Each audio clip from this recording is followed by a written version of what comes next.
hello. I'm somewhat perplexed by the fact that apparently I have all the answers, because I'm not sure I do.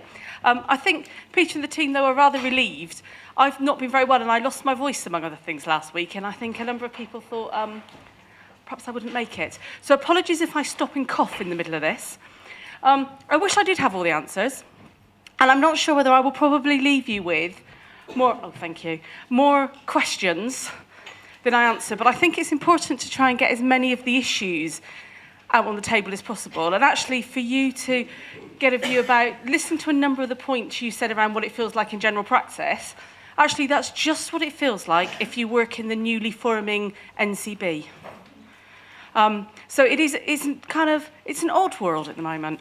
So just to let you know who I am, many of you won't have seen me before, probably. I've worked in Hertfordshire on and off for about 15 years, commissioning a range of services, mainly acute and community. I've done some primary care in the past, and if there's anybody here from the Broxbourne locality that's been around a while, they may remember I used to be their locality commissioning manager when I had less grey hair. I took the job on the 1st of October, and what I'll try and do is take you through a little bit of the national structure, a little bit about where the kind of NHS is, what the role of the local area team will be, what the setup looks like. You need to bear in mind that in the moment the local area team has 5 employees. It'll eventually have 60, it's got 5 at the moment, and one of those only works 1 day a week.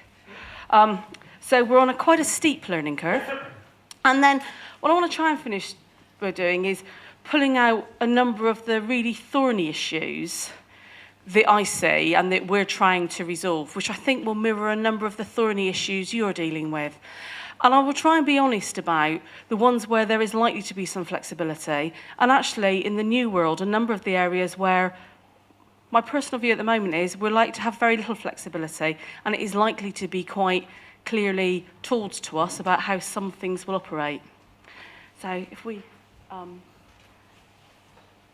go over. So the NHS has been going through what feels like a never-ending round of change. This change in particular has been running for well over 16 months now. So if you think about it, CCGs are going through their authorisation process. So it's taken them almost 12 months to get to the stage of having enough information to know what they're doing to be able to go into a process that tells them whether they'll be able to do it or not. The National Commissioning Board has appointed a number of people at a national level, but hardly anybody at a local interface level. So the local people that will work with people like yourselves, as I said, South Midlands and Hertfordshire, 5 people. That's on about a par. We're all supposed to have everybody appointed by Christmas, but I'll come on to that in a moment. It's a really evolutionary process, so quite a lot of it feels like policy on the hoof. So for those of you that are used to the kind of guidance coming out and being consulted on and the views going back, and it hasn't really been like that this time. Some things we get guidance on, some things the guidance never arrives. And occasionally you'll get 2 sets of guidance on the same day from 2 different bits of the department that don't quite say the same thing. And I often wonder, I think they should put a time at the bottom so we know which one comes out later. So it is, but it is getting quicker. I think, people have realised that April isn't that far away. And unlike any other change in the NHS, for the NHS bodies themselves, there's nothing staying still. So when we've done change before, there's always been at least one organisation that might be changing its function a little bit, but its statutory responsibility stays. So in the last round of changes, STBOP, I think STBOP was the last one, Strategic Health Authorities remained. Their geographical boundaries changed, but as a statutory organisation, they stayed. So anything that didn't get sorted or people weren't sure about had a home. The issue with the changes this time is there's nothing staying the same. So the Department of Health is changing, SHAs are going, PCTs are going, Monitor is changing, the CQC is changing. So if we don't get it all right for the 1st of April, there isn't going to be anywhere to put it to sort it out later. And that is something that is exercising now people with much bigger brains than myself around closed down. I'm sure David and Bob may come on to this later. When we did these changes, people seem to forget that it takes us about 4 months to close down the preceding year. So although the statutory organisations will end at the end of March, somebody will need to be around into the summer finish the payments, do the annual accounts, you know, make sure everything happens. That's quite a challenge. All the different organisations are moving at a different pace, which if you're involved in it can be difficult at times. So I don't know if any of you know anything about Public Health England. Public Health England's taking on quite a lot of the public health responsibilities.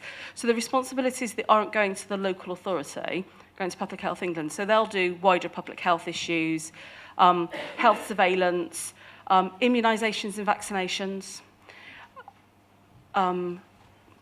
screening, so a whole range of things. Nationally, they've made about 7 appointments. They're going to have about 800 staff.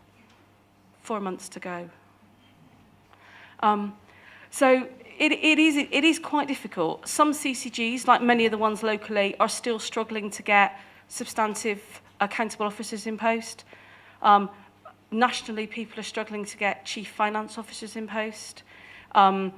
People are struggling in some cases to get CCG board members. I do CCG authorisation panels around the country for my sins, because I was obviously really bad in a previous life.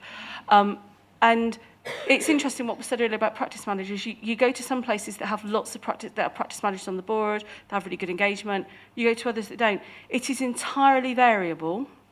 And it seems to be partly linked to the fact there is no guidance. So because there's no kind of recommended structure, people make it up is probably unfair. But people do what they think is the right thing to do and do what makes sense to them. So depending on who you had in charge previously, depends on what your structure looks like. I think some of that might change as a result of the authorisation process. I think some of the stuff around what should wider engagement look like, how do you involve practice, how do you involve practice nurses? We have some areas where when you talk to them about practice nurse engagement, they say, well, what do you mean? Why would we engage the practice nurses? What do they do? And it is very variable.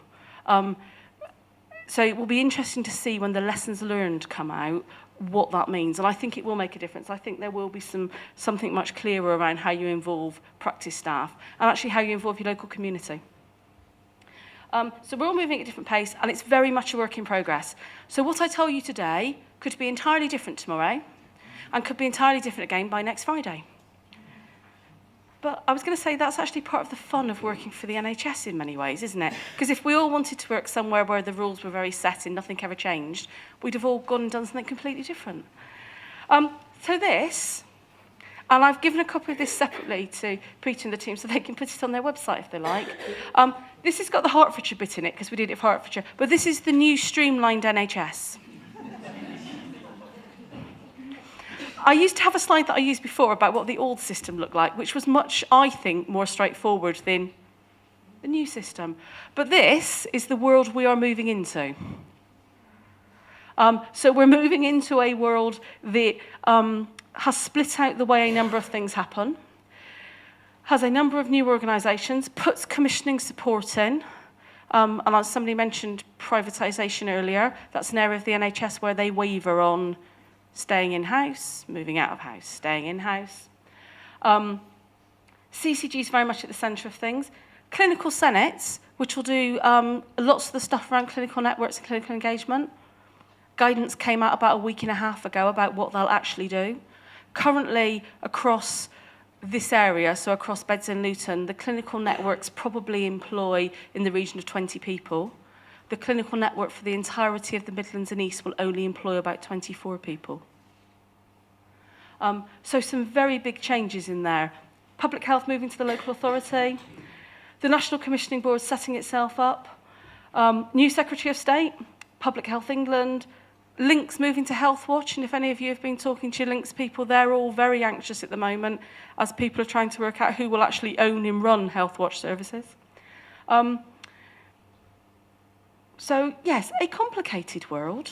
And we've put some of the regulators in there, so Monitor and CQC, and in particular, I think Monitor is going to be quite interesting. It's going to be quite interesting for practices who are likely one way and another to end up with more engagement with Monitor over time as they start to look far more at competition, processes for service delivery, and some of the stuff around collaborative working. So their remit is expanding. So if you think the CQC's been challenging, wait till you meet Monitor. Sorry, I did say this wasn't necessarily going to be a good news period, didn't I? Can I just take a sip of, that was mine, wasn't it? No, is that one?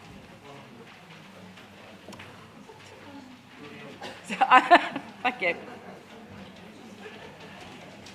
So, the NCB. So, the NCB will be responsible for the whole of primary care contracting and most of primary care commissioning, but not all. And that becomes a bit of semantics, I think, but there we go. So there will be one single NHS commissioning board operating as one single NHS organisation. And I don't think, since 1948, the NHS has ever had a go at operating as one organisation. We've always set ourselves up as a series of small organisations that work under an umbrella. If you think about practice, if you think about how hospitals work.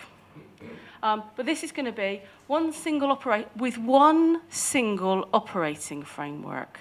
And I think that's one of the things that we're all going to find very difficult when it comes to issues around local variation and local consultation. We don't know what that means yet. They keep saying a draft version of the National Operating Framework will be available for people to look at. They haven't said comment on. They say look at. It's been promised for about 6 weeks. I'm going on holiday next week. I'm not holding my breath. It'll come out while I'm gone. I think it's much harder than they thought it would be. Whether or not that gets to be consulted on, I don't think we know. What it'll say, I really wouldn't want to guess. It's setting itself up into 4 regions. So we become Midlands in the east. So we go all the way over to Staffordshire. Up, we compass Lincolnshire. Quite a lot of Arden. Arden was a new area to me. I didn't know where that was at all. That's kind of Hertfordshire and Worcester. So it covers a huge area. The 4 regions are split into 27 LATs, local area teams, so yet more terminology to remember. We're Hertfordshire in the South Midlands. Depending on how you look at it, we're either the 2nd or the 3rd biggest in the country. And that appears to be dependent on how you count the population size, but suffice it to say we're big. It's going to be quite an interesting dynamic, I think, because Bedfordshire, Luton and Hertfordshire have been quite used to working together over time.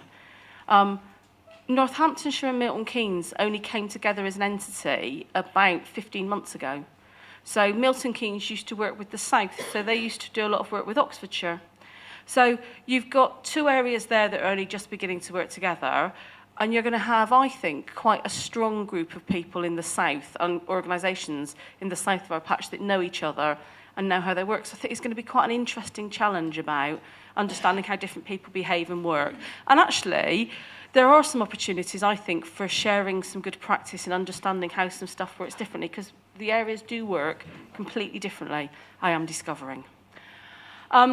So the LATs all have a standard director structure, and I thought I had a diagram I could put in at this place to discover that I did, but only if I showed you a slide pack of about 40, because there was no way of extracting it. But they have a standard structure, so there's a lead director, who in our case is Dr. Jane Halpin, who many of you will probably have seen or heard at a number of events. A finance directorate, which has only within it about 9 staff. So it's a very small finance team, and that's about 1 NHS, 1 body, lots of stuff not needing to be replicated. So we won't have a board, we won't do our own accounts, we won't have to do a lot of our corporate things will be done through a national process. So that finance team will spend quite a lot of its time around issues around public health and primary care finance. There are finance staff that stay in the PSU, and the PSU functions a bit separate to this, and I'll come on to that in a second. Commissioning Director, which is me, currently, we have a headcount cap. So we have a budget, and the budgets for the local area teams for staff came out last week. So we're now trying to translate that into what we can spend to get to our headcount level. So I will have to commission the entirety of primary care for the whole of the area, probably about 22 staff. There are over 45 at the moment. And I will have about 7 staff to do public health commissioning, which is to run all of the screening programmes in partnership with Public Health England. To hit that reduction in staff, somehow the systems are going to have to change. And the bit that really worries me at the moment is I have no idea how the systems are going to change to support me and that team to be able to do their job. And that's quite scary. The other bit of the Commissioning Directorate is what we know as the PSU, and we all have to start thinking of as the FHS, Family Health Services. Don't. I get into terrible trouble because to me it is the PSU, so everywhere I go it is the PSU, and people look at me as though I'm completely barking mad. There is a recognition nationally that the function they do, and David will talk in a bit more detail about this, I'm sure, in his little stint, is very important. And that not paying people would be a really bad thing. So therefore, they're not thinking that they will change the entirety of how that works on the 1st of April. So those functions have a 12 to 15-month further transition process as we move towards one national operating framework for FHS functions. We don't know what that means. We know what some of it means, and I won't go into any more detail, I think David, but except to say, one of the things it does mean is the movement to a national payment system. So the other directorates are medical. There's a small medical team, which is about 7 people. It will do revalidation. It will do poorly performing doctors. It will do some clinical service work that isn't yet very clearly defined, but I think is kind of medical input to support strategic change. So for those of you that are in Bedfordshire and Luton, all the stuff that's happening around the acute hospital configuration and the discussions around how they work differently with Milton Keynes, we believe that team will put some clinical expertise into that work. On top of that, the team will be supplemented with an unpaid budget to help support revalidation and to help support GP appraisal. We have no idea how much money that will be yet. We know how much it costs us now, and we know how much it costs nationally. Really scary. But we don't know what it will look like. There's then a nursing directorate that has within it probably only 7 staff that will concentrate particularly on quality and on the national quality indicators. It isn't envisaged at the moment that there will be a lot of crossover in the work they do around the quality in primary care. And I think that's a real issue, and that's something that we're pushing quite hard to say, but that's not right. If this is about the NCB having a focus and doing the direct commissioning of a range of services, we have to find a way of making that link. You can't have those people spend all their time looking at the quality of service and care in secondary care and other areas. You need to think about the balance. And then the final directorate is currently entitled Operations and Assurance, was called PCT Performance, and has been called a range of things. And I see it, and this isn't the politically correct thing to say, but I see it as the catch-all directorate. Because it covers emergency planning, it covers CCG assurance in terms of what happens to them after they've been authorised, if they have conditions around the performance management of that. It covers winter planning. It covers delivery of the National Operating Framework. So it picks up a lot of bits at the moment that nobody's quite sure where they fit. I think it will become quite a performance-focused team. So it will be about driving through the outcomes of the National Outcomes Framework and picking up a number of the issues from the NHS mandate. Quite how they'll pick that up and deliver them, I think, needs to be seen. So if we go to the next one. What do we do? So the commissioning team. So predominantly, in Midlands and East, we will commission dental, pharmacy, general practice and optometrists. So that will be the bulk of the primary care commissioning team. So we take on the bulk of the responsibilities of the PCT with regard to primary care commissioning, with the exception of primary care quality. So the delivery of primary care quality is a shared responsibility between ourselves and the CCG, CCGs, and it is unclear how that will work. The other anomaly, and I'll come on to a couple of the anomalies, I think, in the next slide, is premises, where we think some of the responsibility sits with us. So the district valuer stuff and a number of things around rentable value. Although a number of the elements of that work we think might go to the newly forming PropCo, but it's not clear yet. There are also a number of issues around how our role in commissioning and kind of contracting for primary care links into the CCG's role in needing you all to deliver the commissioning agenda, and how those two things will work alongside each other. And that really is, I think, going to be quite a challenging area about how the boundaries are drawn, how the burden doesn't become too great on anybody on either side. There's also quite a big issue around, we take on responsibility for the entirety of the dental pathway. So they're taking the entirety of dentistry, from dentists on the ground through to oral maxillofacial surgery, and putting that all in the NCB. What is quite difficult is finding people with the skills that fancy commissioning dentistry, from dentists right through to the very complex. So that's an area that may not directly worry you, worries me. We pick up public health, we pick up screening programs, immunisations, health visiting for 18 months. So you know there's a national requirement to significantly increase the number of health visitors. The department is keen that this happens, so it's leaving it with the NCB for 18 months. It will then go to the local authority. So public health teams in the local authority will be responsible for all of child health 0 to 4. They're already going to do 4 to 19, so they'll do 0 to 4 as well, which would be quite, I think, challenging for us, and particularly challenging for some of the stuff that needs to happen around ensuring that safeguarding and a number of those other things still works. We pick up SARC, which is sexual assault referral centres with the police, and that's a bit of an anomaly. That list grows almost weekly. As somebody else remembers something that isn't in where they thought it was in the Act.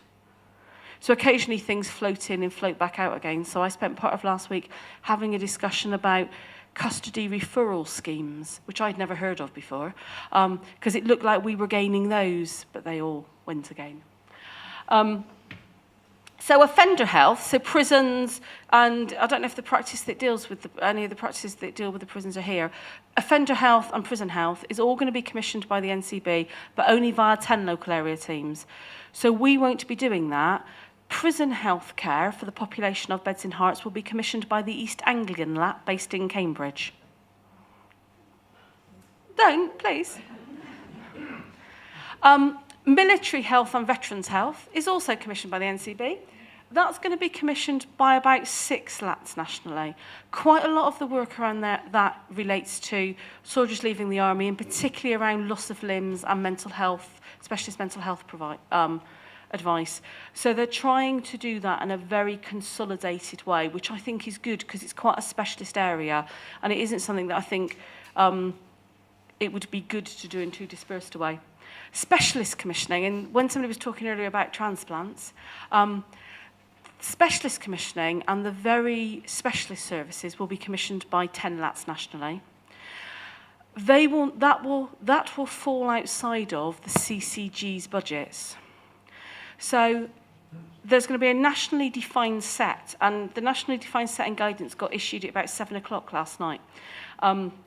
Although we knew roughly what it was. So a large number of services, like transplants, like a lot of cancer care, renal dialysis, are all going to be commissioned by the NCB, will be taken out of the CCG's budgets. One of the challenges we have is that for you in practices, you will still incur some of that spend through prescribing and through other routes. And we're going to have to find a way of enabling us to report that so that you don't get, I was going to say hammered by your CCG, but you don't end up having discussions around stuff which actually doesn't fall within the CCG's remit. And that is going to be a bit of a challenge. They're trialling it at the moment in the north. They've come out with a couple of areas in the north of England with a way of looking at it. It does seem to be working quite well because we seem to be able to do it using technology. So it doesn't seem to, it involves the use of a couple of analysts, and then practice validation and checking, it flags as a specialist service and not as a CCG service. So you would still know that the activity had happened to your patients, and you would still know that you were incurring costs associated with that, but it shouldn't be involved then in the CCG debate. I don't think that'll necessarily work brilliantly to start with, but at least they've picked it up as an issue. Because otherwise, particularly practices that have got families with haemophilia, that have got high blood use in hospitals, and I know there are a couple in the patch, would really struggle. Because, you know, you can spend a couple of million a year on one patient without blinking. Independent treatment centres are another thing that got added to the National Commissioning Board's remit sometime in September. We've got one, Clinic Centre.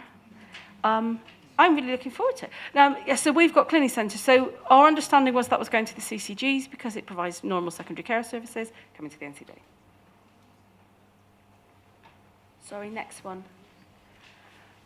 This is my last kind of proper slide, which is what I think are the hot topics. And I think many of these will be the things you were hoping I could tell you the answers to.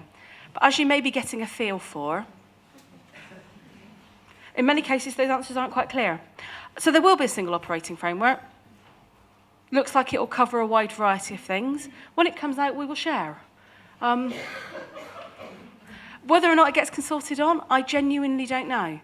I assume there will be some kind of consultation, but it's difficult to say. We have an issue around how we build relationships with CCGs and how we set the boundaries, which I've kind of touched on. There are all sorts of issues around the FHS functions and what that looks like. So we currently spend 100 million-ish nationally on FHS functions. It's going to go to 60 million. I actually think the 100 million figure is wrong. I think it's in some ways an overestimate and in some ways an underestimate. But we put lots of stuff under the FHA heading that may not really be true FHS services. So screening, call and recall sits in that money. But if I look at it, it sits in the screening budgets. So I think that's going to be a really difficult challenge. There is a view that there can be lots of work done to automate a number of FHS services. There may well be, there may not be. I understand the pilot for one national system to pay optometrists hasn't gone particularly well to date, but I haven't seen the outcomes yet. We moved to a national single payment system, and that will be everybody who is in the NHS or works for the NHS will get paid through one payment system. So all of the payroll for the staff will go through it, all of the pay to contractors will go through it. And I think, which shows you the scale of this, it hadn't occurred to anybody that we would all pay groups of people on different days. And that when you move to a national system, that could be a problem if you were thinking you'd move everybody to the same day. I think it's that thing about scale. And you can sit and look at something in a room on a piece of paper and think it'll be fine without perhaps realising how complicated it is. It makes sense to pay PMS practices on different days to GMS practices. We don't pay all the acute providers on exactly the same day because if we did, all the workload associated with that would have to be done in the 10-day window that their invoice is coming in. Why wouldn't you spread that across the month so that you utilise staff better? Enhanced services. Yeah. So, NCB issued a fact sheet guidance on enhanced services. They reissued it about a week and a half ago with exactly the same date on the bottom of it as of July. And as far as I could tell, absolutely no changes. So which seemed a bit odd, but I think it's because they don't think any of us are doing enough to make it happen, and that may be true. So enhanced services moved to CCGs for the vast majority of things. Nationally designated services will stay with the NCB. We're discussing at the moment where things like the violent patient les sits. So there are some things that it doesn't really make sense to go to the CCGs that we think we probably need to keep at the NCB level. And we're quite lucky because our CCGs are relatively big, but you could get fragmentation, so there are all sorts of issues. CCGs will need to set the rules for that, but a number of the leses you have will go to public health. So if any of you do the stop smoking work, that will be commissioned by public health. It looks like public health are beginning to talk to commissioning support organisations about how they kind of keep a steady state and rule that through commissioning support. It is quite difficult. I've just done a note to the public health and the CCGs to say, oh God, help, what are we doing? What will it look like? It is a big change and it has a big impact on people's money. I wasn't going to talk about QOF because I think QOF is one, and it's not on my list, but I've written on my piece of paper. It's one of those things that sits in the unknown and links into the negotiation of the contract. The contract is being negotiated by the NCB. The NCB didn't engage in any discussion with those of us that are currently in post in advance of it, which I kind of understand. We're being told it will be done nationally and we will get on with it when it's been delivered. There you go. There will be one national performers list, but it will be administered locally. So people will still be able to go and see people at a local level to produce their document to do. But we don't know what one national performance list means. I presume that it means they'll come up with some way that once you've done your registration, you've done your stuff, somebody could meet you and I could look at something on a screen and go, no, Peter is definitely Peter. That's okay, he can work here. I don't know. We don't know. We don't know what that'll look like. We've put the performance list at the moment and the work associated with it into the PSU and the FHS returns to protect it until we're much clearer about what happens to it. So to ensure that we keep the staff and we can keep the work going. Improving quality in primary care, as I've said, is a bit of it is quite difficult. Different CCGs have different views about what their rules are. I'm quite keen that we do it in partnership and that we find a way of not creating additional work, that if we're going to monitor things and things have to be monitored through the QOF, that there's a clear link between the two of us. That does require me to negotiate that with all of the CCGs. Any help you can give, greatly appreciated from lobbying the other side. Because I do think there is something about the burden of work. And I think for all of us, and my worry is that it will become completely unbalanced for at least the next year. Premises, as I've said, a bit of an interesting one. Not quite sure where it will all sit. Really concerned about how some of the capital will go and where some of the capital will sit in the system and what the process will be around how you can access that capital. So at the moment, PCTs often look at doing big schemes, do them in rotation, and can share it across a bigger area. You have a discussion about where the relative priority sits. Don't know how that'll work. A similar one to that is primary care IT. So the IT stuff that links into practices was coming to the NCB, but as of about a week and a half ago, perhaps slightly longer, they decided that it's now going to go to the CCGs. So the NCB are going to delegate all of the money and the issues associated with primary care IT to CCGs to manage. And there is quite a big lobby forming already from the primary care IT managers who are going, what's that mean? Is it ring-fenced? Is it protected? How do we do it? Because, you know, if you're a practice that needs a new server, that's 20 grand. So you'll get 20 grand one year and you might not get, you know, you might not get, if it goes to the CCGs and they use the money in other ways, we're not sure how that'll work. So there's quite a lot of work to do in that area. And then there's managing the risk, because all of this is happening against a background of people still needing to see doctors, people still needing to see go to hospital, complaints still coming in. You know, the world is still happening. So against all of this, the NHS still has to run. And I think it's a testament to everybody, including all of you, that actually the NHS is still running. This is a huge kind of background structural change, and the vast majority of people are keeping their heads down and getting on with their work. And if they weren't, the NHS would fall over, and I think it's a kind of sign of how dedicated most of the people that work within the service are, that it hasn't fallen over yet. And I hope it won't, actually. Is anyone to touch?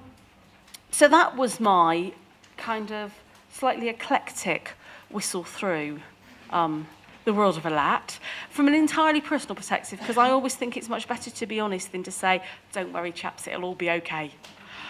So I was going to say I was open to any questions, but I might need to stand behind somebody.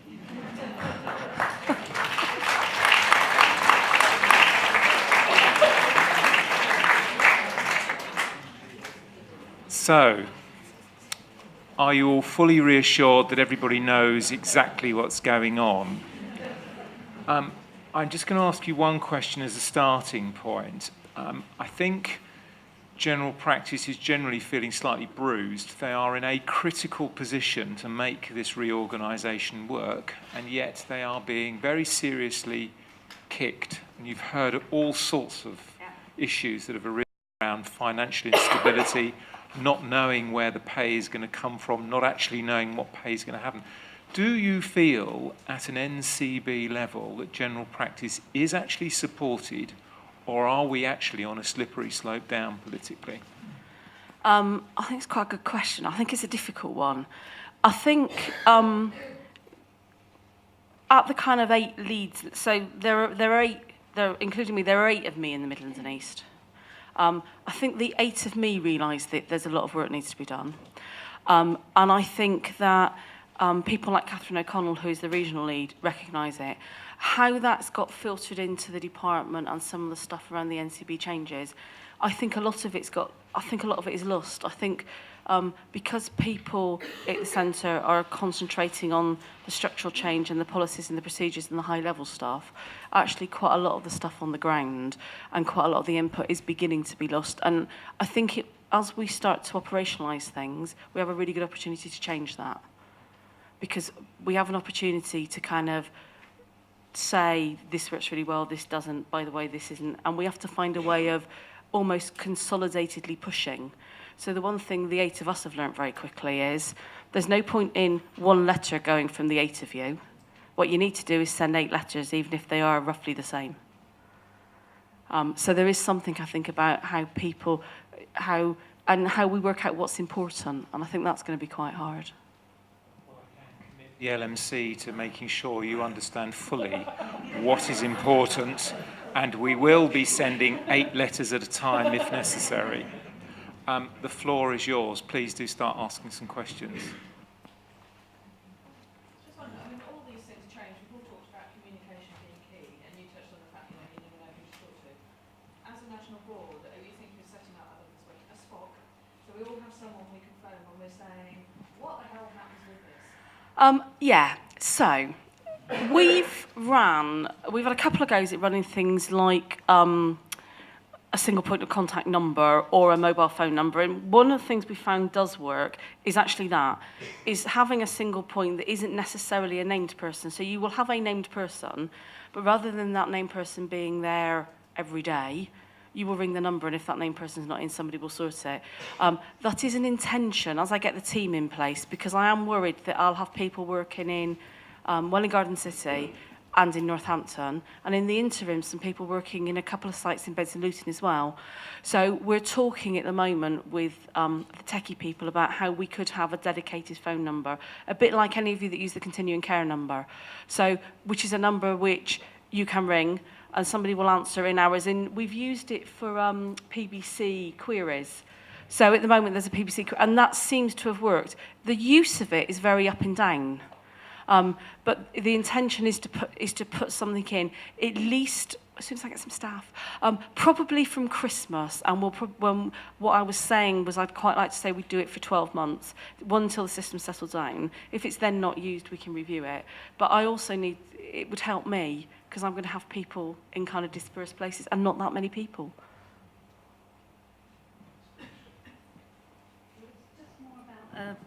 It's a political issue, really. And I don't know that it's one that you can really answer, but don't you feel that you're just being set up to fail? Why, before I say that, because going back to Patricia's presentation, there was an exclusion of the PMs, a deliberate one from the CCGs. Initially, we were, with open arms, and then bit by bit, we've been excluded. So, with that in mind, how then are you going to perform your role? How are you going to expect practice managers to implement procedures? I guess if I thought I was going to fail, I wouldn't have taken the job on. I'd have had a go at applying to do a different one. And I quite wanted to have a go at doing this, because actually I think we have to make it succeed. I think it will be difficult. And I think there's something about how it settles. We've been feeding back to a number of the CCGs locally about the need to think about how they engage the wider population. It is certainly going to figure in what conditions and what authorisation looks like when they go to conditions. Well, go to something called conditions panel to get approved. I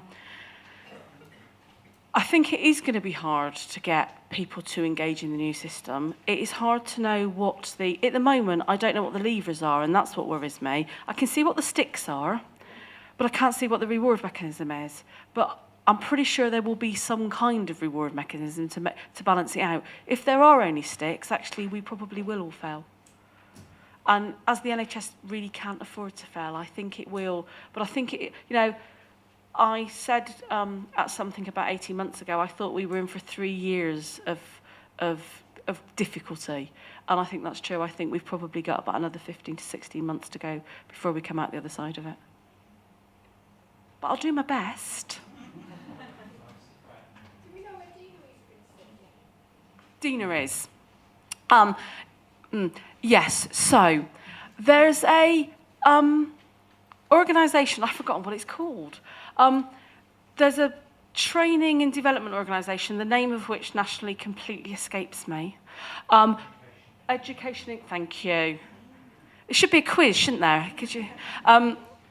Who will act as an umbrella organisation for a number of things, including Dina is.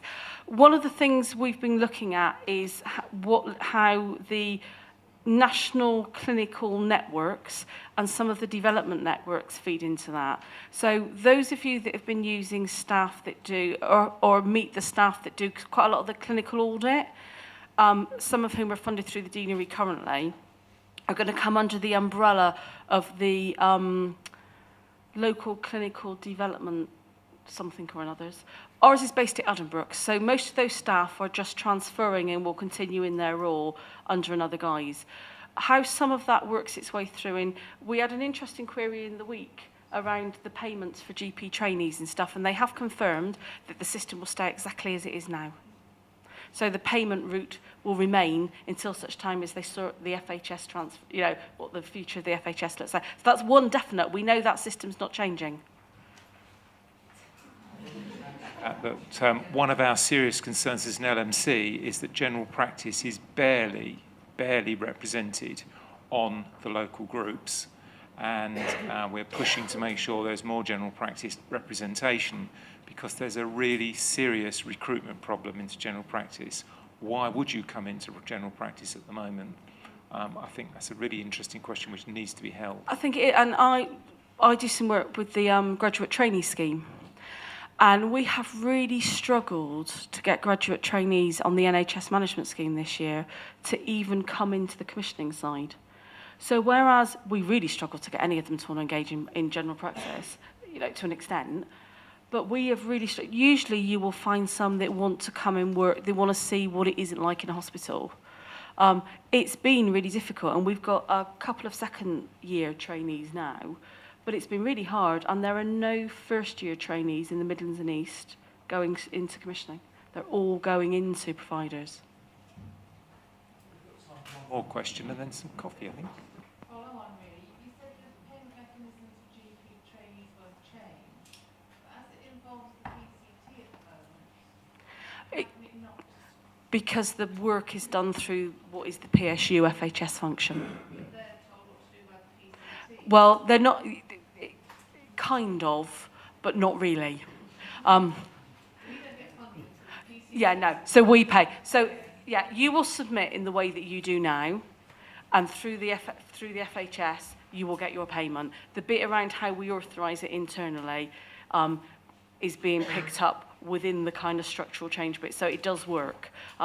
John and somebody from the FHS sent me a really detailed spreadsheet that showed me the flow through and assured me it wasn't going to change.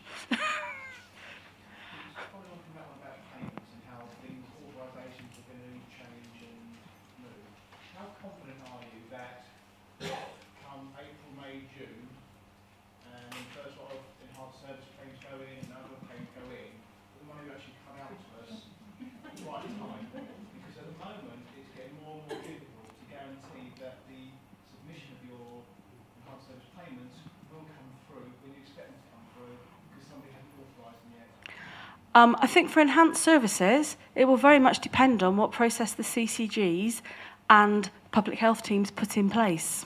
But then won't it also be determined by what quality controls the latter things might put in place in the CCGs? It isn't our job in its current structure to performance manage the CCGs in that way. And I think that's one, you know, how they operate as a corporate body, because they will be a freestanding NHS body in their own right. They'll have their own audit committee. They'll be governed by all the payment rules around the NHS. We can only performance manage them through what the Act says. So the bulk of the relationship between the LAT and CCGs will relate to the National Outcomes Framework. We will do some stuff, as I think as an NCB, around ensuring they're, you know, good quality organisations and they meet their statutory duties. Quite how that will work, I don't know. I don't know if Dave is going to... I'm staying for the PSU talk, but I don't know... The national payment system should pick some of that up in theory, shouldn't it, around timings and speed, she says, looking at Bob. So they may cover that later. One of the commitments that David Nicholson keeps giving is that when we get to April, people will be paid. And the organisations' bills will be paid, and that the transition process will ensure that that happens. I think I look forward to us all going to visit him.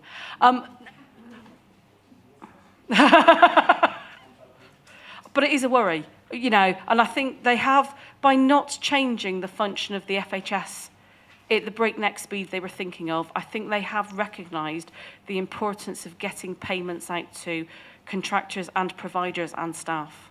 And I do think that's a good thing.